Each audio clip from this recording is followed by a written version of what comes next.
Hello and welcome back to another mudderchudders video where today once again I will be showcasing some funny, interesting or useful clips that have been sent to me by our subscribers of the new Grounded update. First up we have King Cobra that has sent in some lovely little bug fights featuring the new creatures. So here we have, well, what I can imagine is a moth against a roly-poly. Yeah, that is a roly-poly. I don't know why it took me so long to realise what that was. It's only a short clip and I don't think, I have watched it previously, but I don't think they kill each other or anything like that, but it's quite cool just to see the moth in action because I haven't actually seen it yet. I can't imagine the roly-poly is going to do too much damage to it though because it flies, so it can't really get near it. It's all like, what is he doing? Like jizzing over it, I don't really know what that is. Just coming everywhere. Poor roly-poly. Just sat there helpless in a load of cum. Oh, there we go, that was that one anyway. Now on to the next one, which are some fire ants against, I think that's fire ants against black ants. Again, I don't think there is a lot. He hasn't filmed a lot, he's just got the basic clips in there. They're only very, very short clips in total, both are about a minute long together. So the fire ants against black ants, I'd imagine the fire ants are going to win, since usually when they introduce a new bug into the game, they're usually a lot better. And the fire ants have this weird little, there you go, there, that attack there. They have that weird little attack where they can just shoot them with their acid, which is quite cool. And then look at the black ants just running away, not very many left, there you go, going head to head. I would like to see which one would actually win, but my bet's on the fire ant, especially with, yeah, there you go, they're just fucking ruining them completely. So this next one has been sent in by Nolan Corey. I don't really know what's happening here. So Hoops is just constantly in like falling motion. Whenever she's stood still, she's just falling all the time. I think I found the culprit. If you look up in the top right, there's high ping. That might have something to do with it.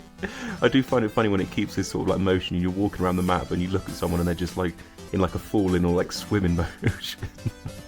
Thanks for that one. And now we have Matt, who's also known, I'm pretty sure his YouTube name is Ba Doop Boop. I'll put the link in the description. He has his own channel with some really cool, interesting content, so go check it out.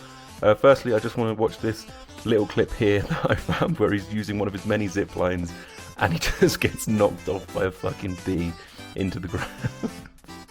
I mean, to be fair, if you look at the amount of zip lines you got, it's going to happen. It's inevitable. It's going to happen at some point. But what I did want to showcase was some of his builds, because he's genuinely really impressive. He's literally built across the entire map, as you can see here. He's got a really cool little base up on the basketball hoop, which is pretty decent, and it must have taken a hell of a long time to create this whole thing, like a lifetime to do it. He does have a video, it's like an hour long. Obviously I'm not going to showcase the whole thing, where you can see some of his builds. If you want to, you can speed it up, do whatever you do, but it is very impressive, and it must have taken a hell of a long time. And another video that sparked my interest of his, I don't want to take too much credit for it because it is his video, so again I'll put the link in the description and recommend you go and check it out, but I think you guys will find it very useful, is this little glitch here. So he's managed to find the Black Widow. Yeah, it's quite simple to do, it's just a little bit time consuming. So he's got his bow at hand and he's got some decent armor on, and he baits her out of her little hole around the corner. There we go, come on, no, come back. There you go, baits her down and then jumps down onto this little rock, and then she just sits there like that. Can't really do anything, sort of like glitched, unless they change this in the future, or they have changed this by the time this video goes out. But pretty much all you do then is just shoot her until she dies. And this is what I meant by the part that it's time consuming, but at the same time, if you want to kill the Black Widow without a lot of casualties, this is probably a good way to go about it. But like I said, if you want the full video, if you want his commentary, if you want some more cool videos, go over and check his channel. It is very good. And now just to showcase something, this isn't a video, pretty much it's just his little bit of in-game grounded art. This is from the Cricket Lord, which I think is quite cool. You've obviously got the silhouette of the player with some sort of weapon in his hand coming down onto an infected wall spider, and the only light you can see is the glow from his things, which I think is quite cool. So thank you for sending that in, the Cricket Lord. If you guys have any more videos, clips, funny things, art, anything like that that you want to send it in to mudderchudders@gmail.com. Thank you and goodbye.